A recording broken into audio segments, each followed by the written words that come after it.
Hello everyone, आज के इस वीडियो में हम लोग पढ़ने वाले हैं क्लास 11 लॉज ऑफ मोशन का बहुत ही मज़ेदार, बहुत ही इंपॉर्टेंट न्यूमेरिकल। ये न्यूमेरिकल आपको 100% एग्जाम में देखने को मिलता है। क्वेश्चन है a block of mass 2 kg। एक ब्लॉक है जिसका मास कितना है, 2 kg का है, is placed on the floor. वो प्लेस्ड कहाँ है, फ्लोर पर प्लेस्ड है। जैसे कि यहाँ पर एक सरफेस पर क्या है, एक ब्लॉक है जिसका वेट कितना है, 2 kg का है। ये इस सरफेस पर कितना का केजी का ब्लॉक है, 2 kg का ब्लॉक है। The coefficient of static friction, इसका कॉफिशिएंट ऑफ स्टैटिक फ्रिक्शन कितना है, 0.4 है। A force F of 2.5 Newton. एक ब्लॉक है जो कितना केजी का है, 2 kg का है। इस पर फोर्स लग रहा है कितना का, 2.5 न्यूटन का फोर्स इधर से लगेगा। तो इसका जो नॉर्मल होगा वो नॉर्मल कहाँ पर होगा, R। और ये जो होगा वेट किधर होगा, ये W जो होगा वो नीचे की ओर होगा इसका वेट, है ना। तो यहाँ पर बोला गया है 2.5 न्यूटन का फोर्स इसमें लग रहा है, is applied on the block as shown in figure, जो फिगर में शो किया हुआ है। ठीक है, calculate the force of friction between the block and floor. तो हमको क्या कैलकुलेट करना है कि ये जो फ्लोर है उस पर और इस ब्लॉक पर कितना फ्रिक्शन लग रहा है, ये हमको यहाँ पर कितना फ्रिक्शन लग रहा होगा। अगर जो ब्लॉक है वो आगे की ओर बढ़ रहा है या पर वहीं पर भी है, अगर रुका हुआ है तो इन दोनों के बीच में एक फ्रिक्शन फोर्स लग रहा होगा, क्योंकि दोनों आपस में क्या में है, कांटेक्ट में है। तो क्वेश्चन बनाने का सबसे सिंपल तरीका है कि जो जो दिया हुआ है क्वेश्चन में उसको हम पहले लिख लेते हैं। सॉल्यूशन करेंगे इसका। Here m equal to m, इसका मास कितना है, 2 kg का है, तो मास इसका हम लोग 2 kg लिख लिए। ठीक है, अब वीडियो को आप पूरा देखोगे। ठीक है, यहाँ पर इसलिए लिख के रखे हैं कि आपका समय बचे और समझाने का जो टाइम है वो अधिक मिले, वीडियो लंबा भी ना हो, इसलिए यहाँ से पहले हम लिख के रख लिए हैं ताकि आपको दिक्कत ना हो। ठीक है, वीडियो को आप पूरा देखोगे।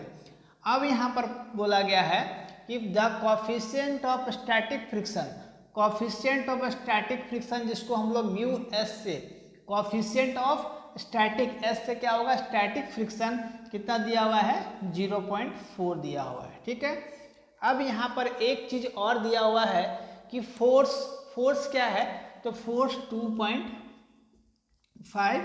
न्यूटन है। ठीक है, अब हमको फाइंड करने के लिए यहाँ पर क्या देखना है कि the limiting force of friction, the limiting force of friction जिसको हम लोग एफ एस से डिनोट करते हैं, F S equal to mu S into R. तो म्यू एस इंटू आर, तो आर का वैल्यू हम लोग जानते हैं, आर किसके बराबर होता है, एम जी के बराबर। एम का मतलब मास और जी का मतलब हो आपका ग्रेविटी। ठीक है, तो यहाँ से म्यू एस और आर के जगह पर हम लोग क्या पुट करेंगे, आर के जगह पर एम जी पुट करेंगे।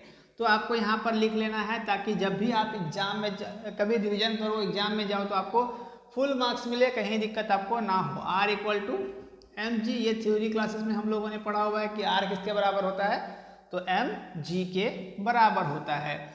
अब हम म्यू एस का वैल्यू यहाँ से पुट करेंगे तो 0.4 यहाँ से इंटू एम का वैल्यू, एम मतलब मास, मास कितना है, 2 kg का है, और जी का वैल्यू कितना होता है, स्मॉल जी का वैल्यू अगर दिया है तो ठीक, और नहीं दिया है तो आपको स्मॉल जी इक्वल टू 9.8 है ना, 9.8 मीटर पर सेकेंड स्क्वायर पुट करना है। ठीक है, तो यहाँ पर 9.8 पुट करेंगे। ठीक है, अभी हम यूनिट नहीं ले रहे हैं, डायरेक्ट हम यूनिट को लिखेंगे। यहाँ से सबको जब हम मल्टीप्लाई करेंगे 7.84 अप्रोक्स होगा, आप देख सकते हो मल्टीप्लाई करके इसको। ठीक है, तो यहाँ पर एफ एस का वैल्यू आ गया, एफ एस का वैल्यू कितना आ गया, तो यहाँ से हम लोग फोर्स निकाल रहे हैं इसीलिए इसका यूनिट क्या होगा, न्यूटन होगा।